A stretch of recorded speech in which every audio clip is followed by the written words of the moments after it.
la diidan yahay heshiiskii muqdisho September maaha in la diidan yahay intii dhowsamareeb lagu soo maray laakiin waxa uu hadalku ka jiraa waxay tahay fulinta wixii lagu soo heshiiyey waxaa laga yaabaa in mararka qaarkood shaygan fulintiisa la isku khilaafo sidoo xataa siyaaqu u qoran yahay ama warku siduu u qoran yahay intaasoo dhan baa waxay sababayaan markaa inay keeni karaan haddaan kulamada iyo isu imaatinka iyo la joogtaynin in wax badan oo khaladi ay soo bixi karaan waxaan aad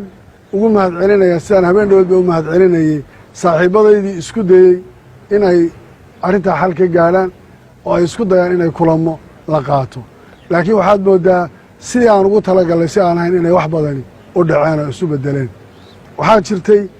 annagoo ka kooban 6 qof oo mas-uuliyiinta hadda shaqeeya ah inay noo yeedheen niman mas-uuliyiin madaxweyneyaal hore iyo musharaxiin ah iyo sbiika iyo ra-iisul wasaareyaal hore oo lanagala hadlay nimayow idinkaa hadda ku jira shaqadii caqabaadkanaana jira oo waddankii hor yaallee maxaa xala taasoo keentay markaa inaan 6dayadoo ahayn 3 madaxweyne state guddoomiyaha ku-xigeenka ra-iisul wasaare ku-xigeenka iyo 2 guddoon baarlamaan oo aqalka sare iyo golaha shacabka ah inay noqoto inaan u dirno oo la yidhaahdo balqoladaasi ha tagto 3dii qodob ee la isku hayeyna ha ka keeneen jawaab kaafi ah waxaan ka sugaynana waxay ahayd arrinta jawaabta laga sugayey inay 2 xaalo miduun timaado wixii waa la soo aqbalay qoraalkii in la keeno weliba annagoo sugaynay inay nagu soo noqdaan madaxdaasi gaar ahaan madaxweyne qoorqoor inuu noo yimaado mayo maahe waa lanoo iman karayey oo iyagii warqadda wada iyo wixii lagu soo heshiiyey madaxweyne qoorqoor iyo saaxiibadii way nagu soo noqon kareen amase shir baaba dhici lahaa golayaasha dowladda ay isugu yimaadaan oo madaxweynaha iyo ay yimaadaan ra-iisul wasaaraha iyo kulligooda hawshii lagu dhammaystiro ma ayna dhicin sidaan u sugaynaa waxaan maqlaynaa waa la aqbalay heshiiskii jawaabna kamaanaan helin qoraal maanaan helin oo lanooma imanin oo waa laydiin imanayaa lanama odhanin laakiin jawaabta baxday waxaan is leeyahay mayna ahayn jawaab munaasabkeedii ku baxday ama jawaab wakhtigeedii dhacday mayna noqon waxaan aada ugu talinayaa mas-uuliyaddu dadka ma wada raacayso cid kasta oo nimanka musharaxiintaa iyo mucaaradka iyo kulligood gar bay leeyihiin waxbay ka hadlayaan amaa waxa ay taabanaysaa waxaa weeyaan dadka mas-uuliyadda haya ee shaqada ku jira oon anigu ka mid ah markaan anigu caddeeyo inaan diyaar u nahay doorasha inay dhacdo inaan diyaar u nahay fulinta heshiiskii 17 Sebtembar muqdisho aan ku gaadhnay inaan diyaar u nahay waddankaasi khalkhal oo dhan in laga ilaaliyo aan mar walbana kala hadlayno dowladda war arrinta siday tahay ha loo kala qaado oo wax walba xalka laga gaadhayo ha laga gaadho markaan ka hadlayno arrinta gedo oo kale waxaa laga hadlayaa doorasho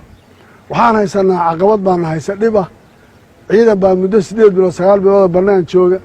laga barakiciyey shabaabkii iyo u dhaxeeya ciidan kale oo dowladdu aad moodo cidda laga xoreynayo aana garanayn oo mushkiladna haysato weeye arrintii gobol maamulkii baa gacanta ka baxay isku duubnidii iyo dadkii iyo walaalnimadoodii baa dhibaato la dhex dhigay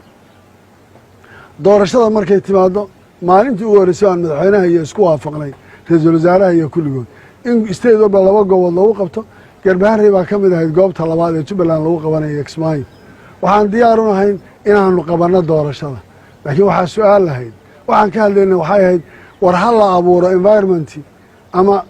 qaab aanu doorasho ku qaban karayno ha la abuuro garbaharey maamul lagama joogo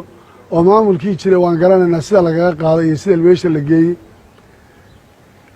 amni laguma aamini karayo xaalad walba way nagu culus tahay waxaan idhi aan qabanno laakiin stateku hadduu doorashadii qabanayo xaq u leeyahay waxaa habboon in stateka loo daayo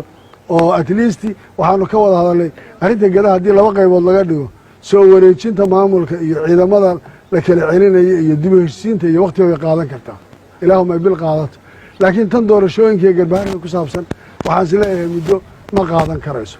waxaan ka digayaa oon maanta Soomaaliya xal u ahayn inaan fariimo aan jirin la isweydaarsado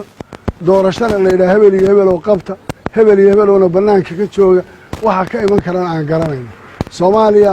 hadday xamili karayso dictatorship iyo anaa idhi iyo sidan hala yeelo mayna burburteen dhibaataduna halkaa mayna gaadheen waan ka digayaa arrintaas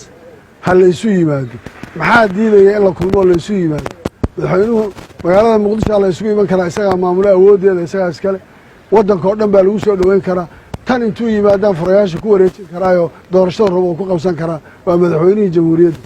maxaa kalifaya in la diido oo laga warwareego in la isu yimaado tan somalilan faragelintii intii laga daayo mas-uuliyiinta ka soo jeeda ha wada hadleen tan jubbaland labadaa marxaladood ha loo kala saaro waxaan rabaa shacabka reer gado inaan u sheego war dad walaalaha la yahay reer gado waa reer gado reer jubbaland waa reer jubbaland ha la ilaaliyo inaan dana kale waxba loogu dhibaata inoogu gala gaadhin aan ka shaqayno midnimadeenna iyo wadajirkeenna